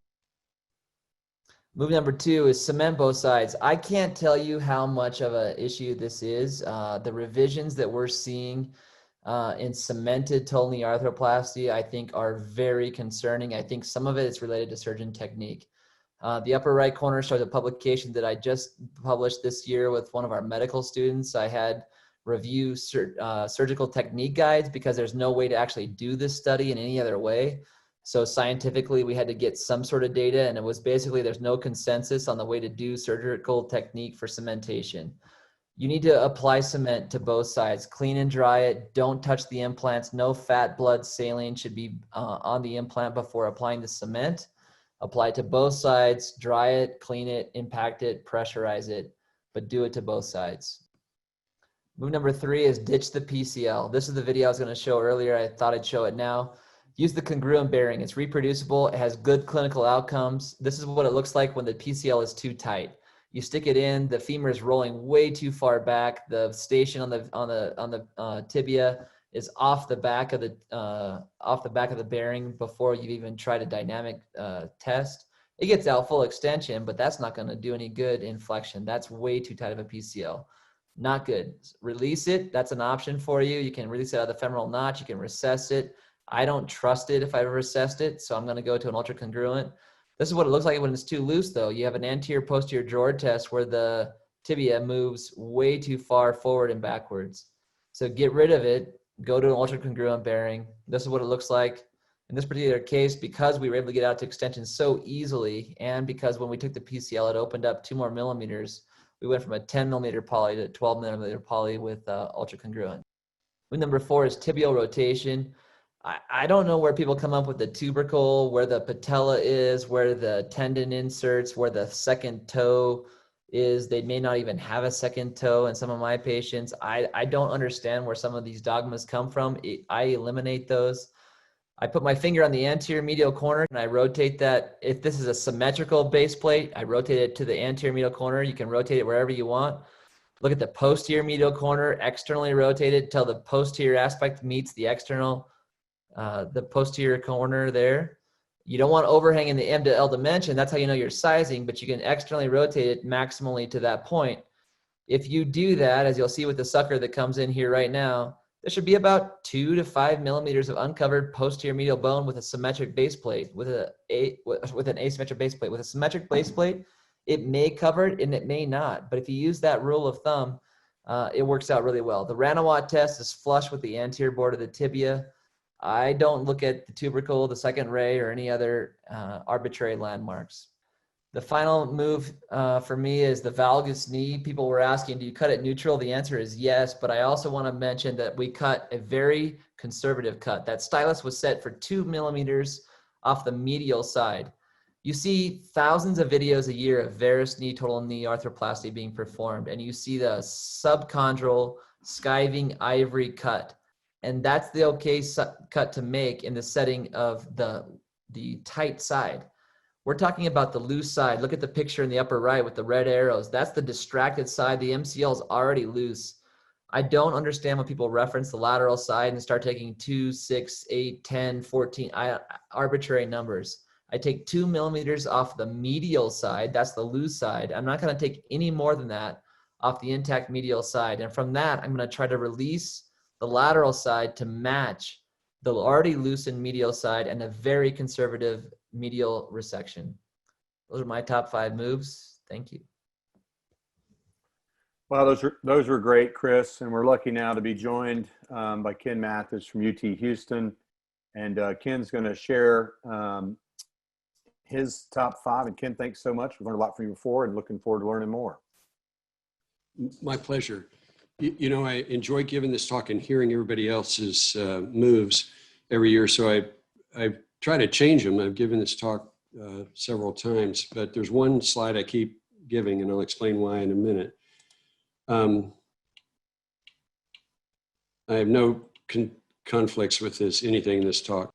So number 1, what you're seeing here in the middle 2 slides is a traditional surgical helmet system where when you fill a study that Ling published where you fill the suit with smoke, you can see warm, moist air full of particles exits out the back of your spacesuit or your surgical helmet system. In the 3rd slide from the left, you see the toga, the one that zips down the back, where it exits more at the bottom. But these in our hospital are over $200 a piece. Well, if there's 3 or 4 of us wearing them, you add an extra $700 to $800 per case. So I use a vest, and I'm pretty sure it's $7 that protects against cords from the battery coming out the back, tries to protect this air, this blast of unsterile air coming out onto me or on the back table from my scrub assist. Number two, we've had this discussion before, that there are studies that show by putting particles on your gloves, working in a simulated operation, these particles end up on your gown glove interface, and you can consider the gown glove interface is not sterile. So on the left, you see this video. If you extend your hand with a glove and you tap on it like we're doing here, with our optical detection imaging, you are actually pumping air out through the little gaps in your gown glove interface. So last year we were talking about this at a meeting, and Bolo, I think you guys were telling me at Duke, you put on a glove, then you put on a gown, then you put on another glove, and I think the guys at Joint Implant Surgeons were doing the same. And I thought, well, am I doing something better by taping, or is it worse? So I asked my fellow this past year to do this study. And we did just that. We compared taping versus glove, gown, glove, and the taped glove had the fewest particles and it reached statistical significance. He tried, Lise with Eric and the engineer helping, they tried putting a cuff that would puff up your wrist to get rid of the wrinkles in the gown. And that also wasn't very successful. So I just think you need to do something to reduce this as a source of contamination. The other thing, when you're trying to take out implants, there's all kinds of devices. If you can get good exposure lateral, you can put a curved osteotome lateral, one medial. And I found that if you're just chipping from one side with an osteotome, it tilts the implant and impinges and keeps it from coming out. But if you simultaneously strike it like you do here, and we just count 1, 2, 3 and strike, frequently you can drive both the femoral and the tibial components off like this. It just naturally will come up. It's somewhat successful if you go anterior and medial, but you can see it's not always successful, but when it works, it's really fun. So this is something, if you look at certain designs of knees and you look at the x-ray, you can see the junction of the boss and the stem, there's a gap. And stems are designed, like this particular design, with a slot so that you don't catch cement. So if this became acutely infected and you needed to remove the implants, you want this to be dislodged and you're able to take it out without losing a lot of bone. But if you've got these gaps, and you can see on the right and on the left where cement will go in those interfaces, and you will have a heck of a time getting these things out. I just take some bone wax, and you can see the x-rays that we did on this particular case, where it's a nice smooth transition to drive these out just in that rare case where it gets infected. This last slide is, for those of you who haven't seen me give this talk, is that erythropoietin, of all things, has neuroprotective and neuroregenerative capacities. And there are multiple animal studies that show these results, where you crush a sciatic nerve and you get more recovery if you give the animal erythropoietin. There are receptors on peripheral nerves that prevent cell apoptosis for erythropoietin. If you look at historical results of postoperative nerve palsy, historical rates show complete recovery rates of only 13% from Schmalzried's study and 17% from Mueller. So we did a retrospective study after I'd seen some animal results in the literature. I had a patient with a total sciatic nerve palsy, and I said, what the heck, let me give him some erythropoietin. Turns out he had a 100% complete recovery, and it was a 82-year-old retired infectious disease specialist, of course, a doctor this would happen to after a total hip. And so I became a little more intrigued with this. And my partners and we collected, it took us several years to just get 11 patients with an acute nerve palsy. We gave them erythropoietin and a Medrol dose pack. Our results showed that we had complete recovery, 5 out of 5 strength and 8 of the 11 for a 73% complete recovery. Our average time to recovery was 39 days. And if you look at Schmalzried's, it was 183 days. So there's a much quicker return in this small retrospective study.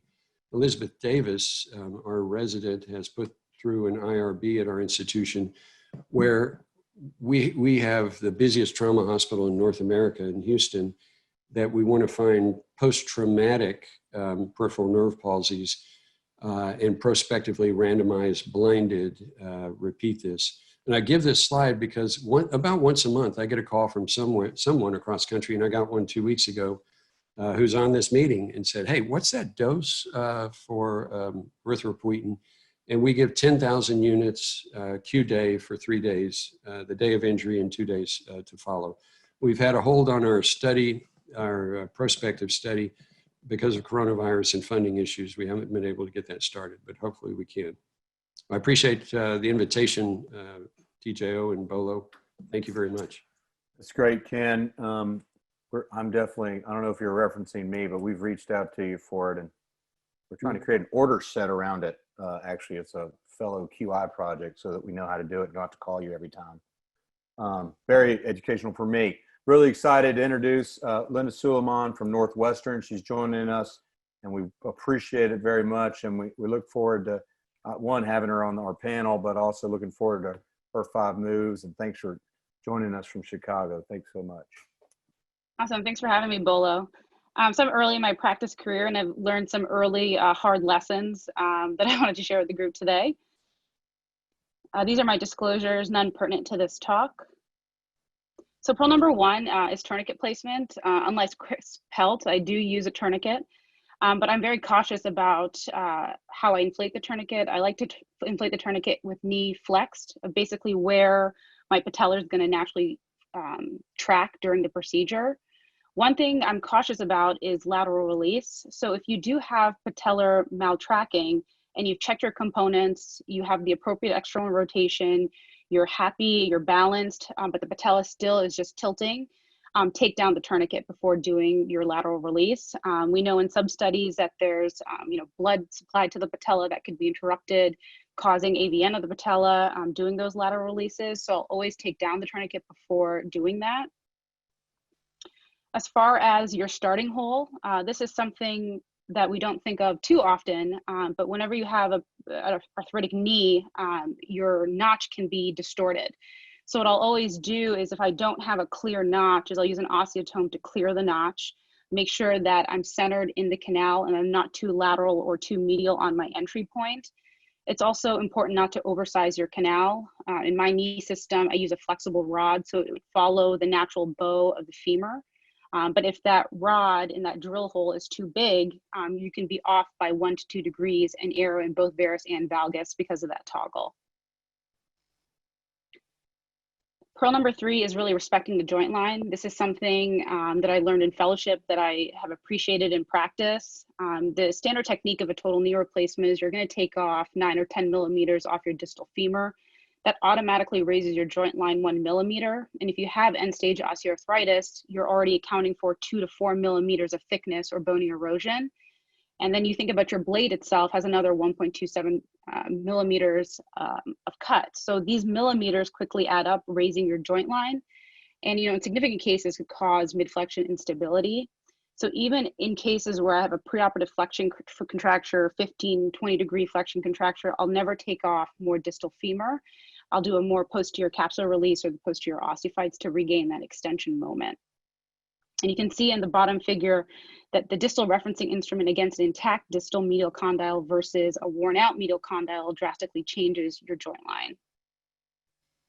So now you're done your knee, the cement is curing, now what? So natural tendency for all of us is we put the knee in extension, we press the anterior knee down, posteriorly get a little bit of extension.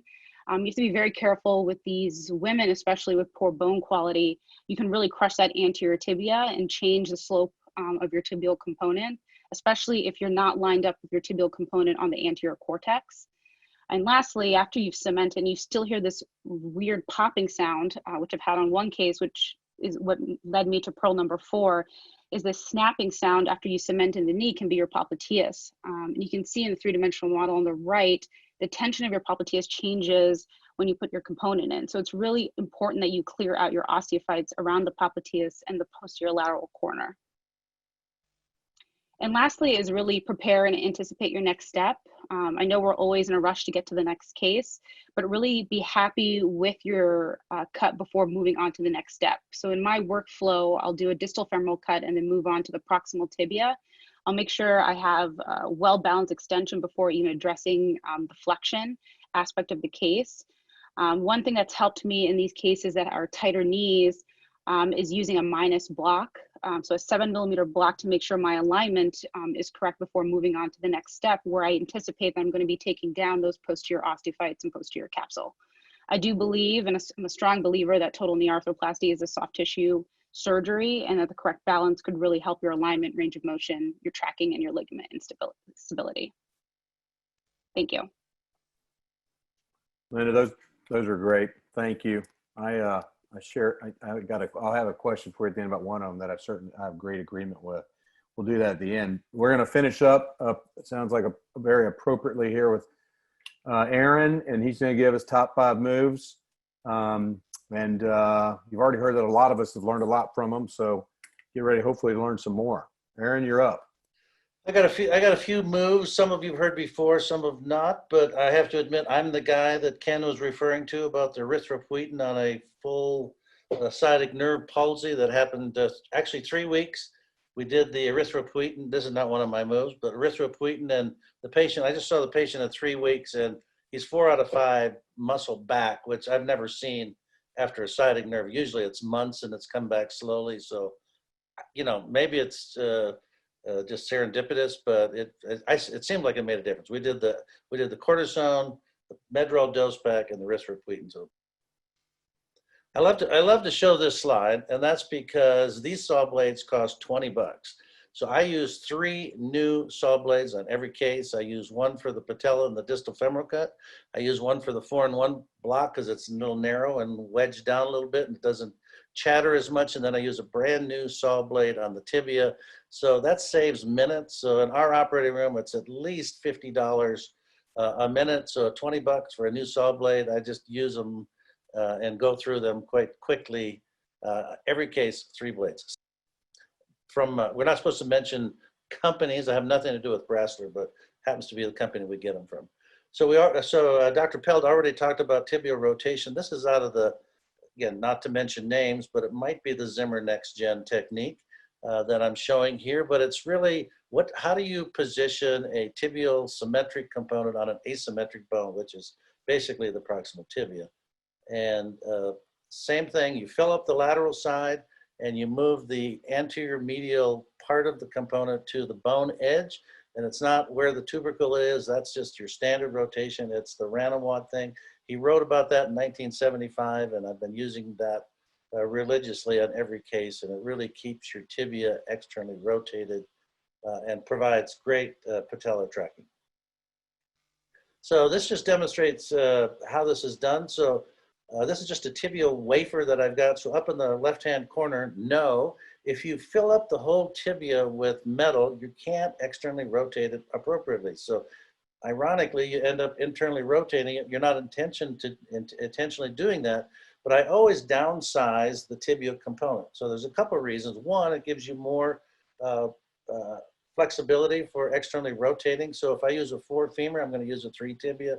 If I use a 3 femur, I'm going to use a 2 tibia, and that's pretty standard. The other advantage is it gives you closer to a 1-to-1 rotation or relationship of the radius of the femur and the radius of the polyethylene.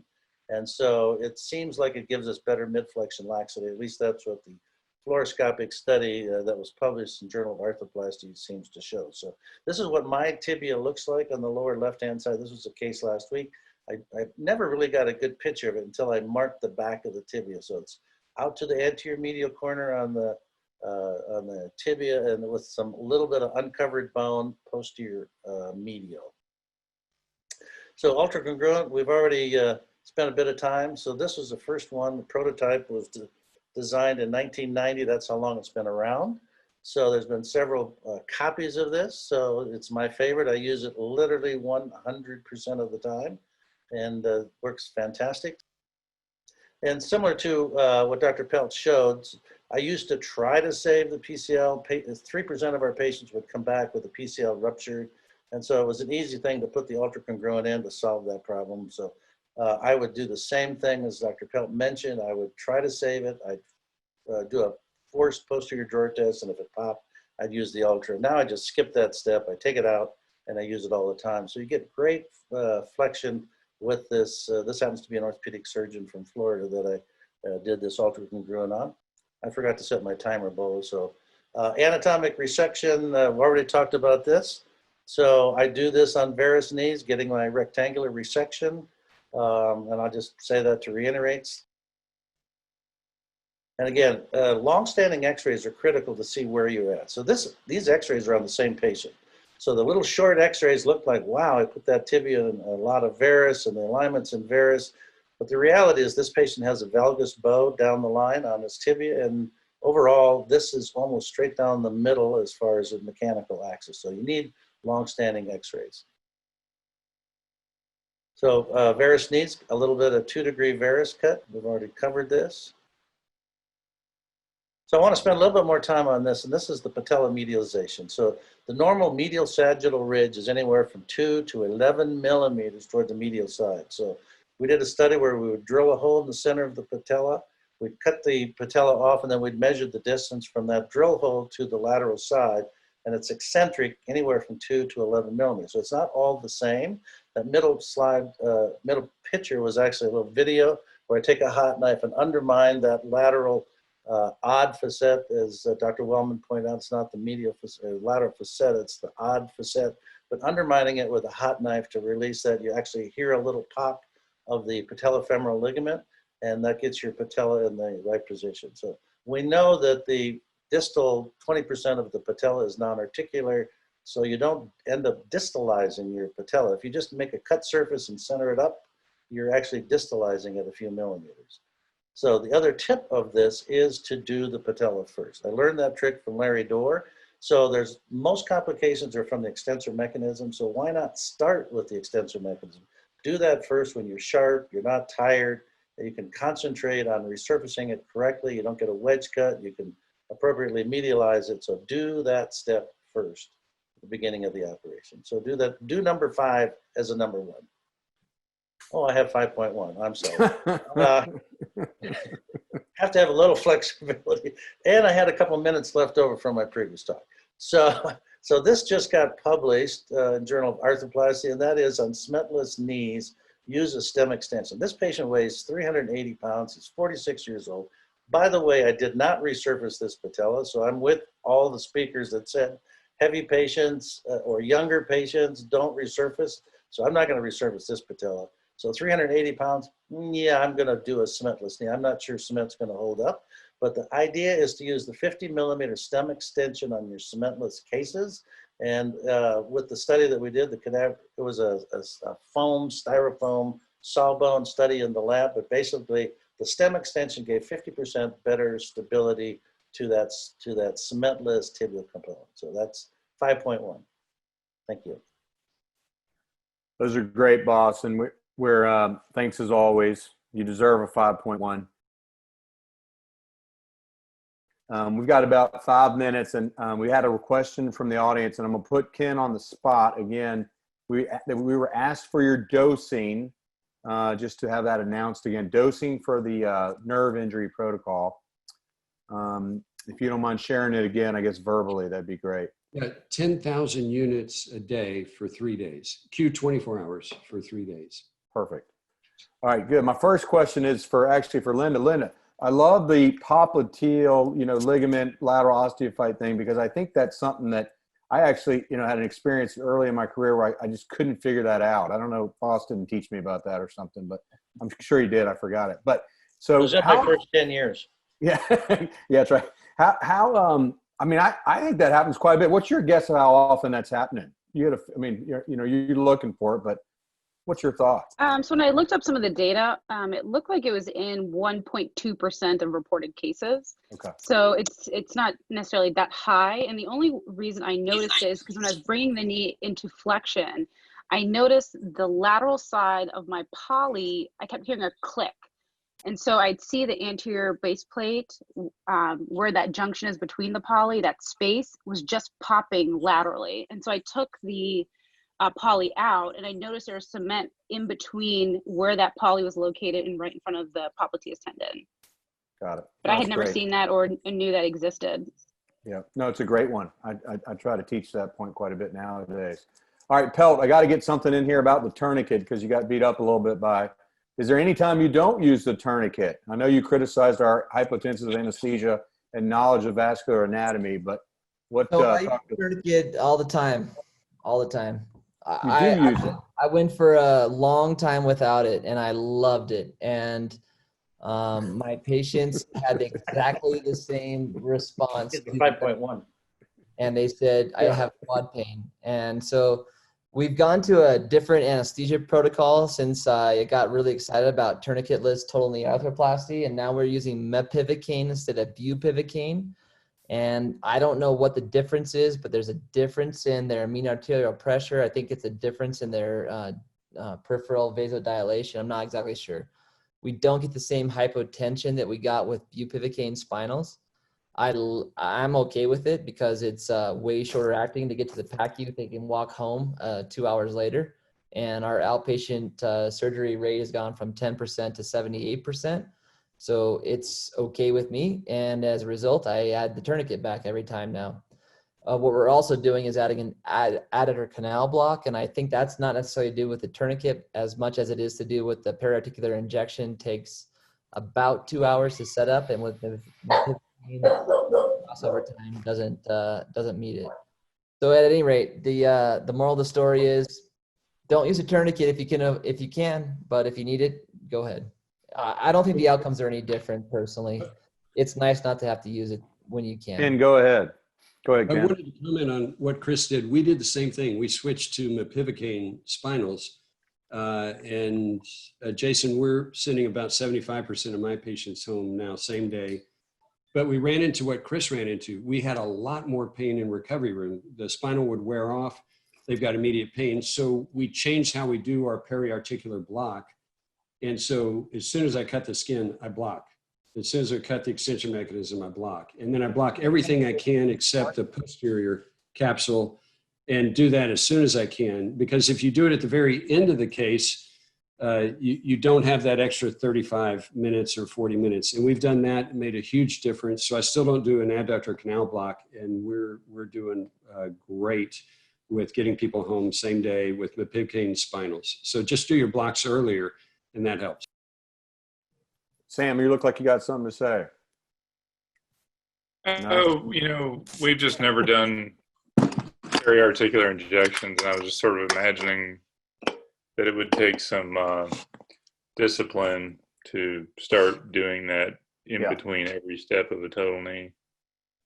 Well, maybe it's worth it. The whole surgery is you're done cementing at 45 minutes. So for me, I didn't think that it was going to make a huge difference to do it upon incision.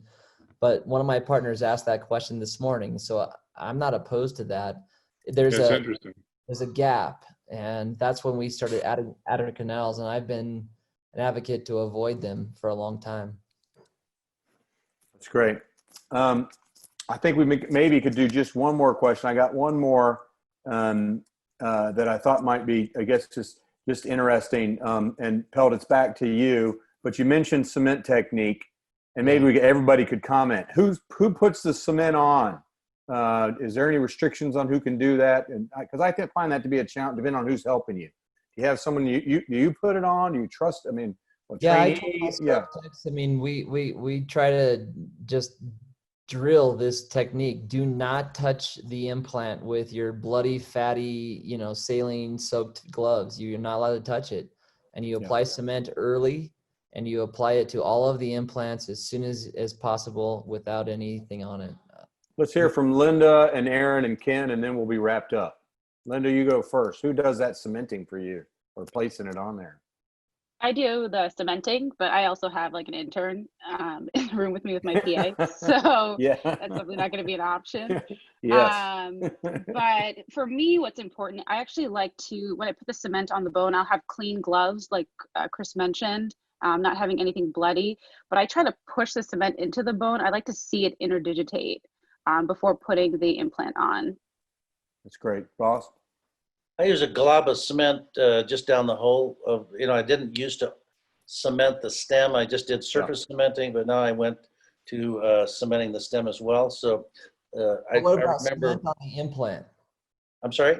Cement on the implant. That's my I use the implant as my pressurizing tip. So Yeah. I routinely, I'm watching the clock. Not everybody times their cement, but I use the tibia 3.5 minutes, the femur 4.5 minutes, followed by the patella routinely. So I do it early so I get good interdigitation. So I do remember one time I told this technician, the scrub tech, that she puts the cement on. I said, put the cement on the whole component. In other words, coat that stem, and the component was handed to me with cement on the top and the bottom of the component. So there was cement everywhere on the component, as I asked for. That's great. Now, Ken, A new scrub tech. yeah, Ken, go ahead and finish this up, and I'll make some announcements to close this up. But what do you do? No, I agree. And no one touches implants unless they put on sterile, clean gloves. And it's usually me. I'll let the resident or the fellow pressurize cement into the bone, but I personally am putting it on the implant. If you don't put it on the implant and you're just putting it on the bone and driving it down, you run the risk of fluid or blood coming up, getting between the implant and the cement. And you saw what Depew had with their loosening of their tibial components. So I personally put it on, make sure it's interdigitated with the implant, and I don't leave it to the scrub tech or anyone else. It's me. I've actually seen this dictated in operative reports. We only apply cement to the posterior condyle and some part of the tibia. I did the revision for the aseptic loosening, and you took the implant off by your fingers and you looked at it, and there was cement only applied to the posterior condyle. Tibia, Oops. that one spot they dictated they put it on. You Oh my have gosh. to put it on both sides. Yeah, I think it's a great point. Great place to finish. I want to thank everybody, our faculty, for participating. I also, obviously, we've thanked PCHK, the foundation, but there are Symposium series sponsors. Hooray, speaking of cement, the Hofmann Arthritis Institute, TJO's on that list, and one more. I want to make sure I don't leave anybody short. On cue. Great turnout tonight. We'd love to get your thoughts, comments, and questions on Twitter using our hashtag PCHK. Anyway, so thank you guys. Great job. And the best thing for me, I learned more again. So thank you, faculty, particularly. Have a great one, guys. Take care.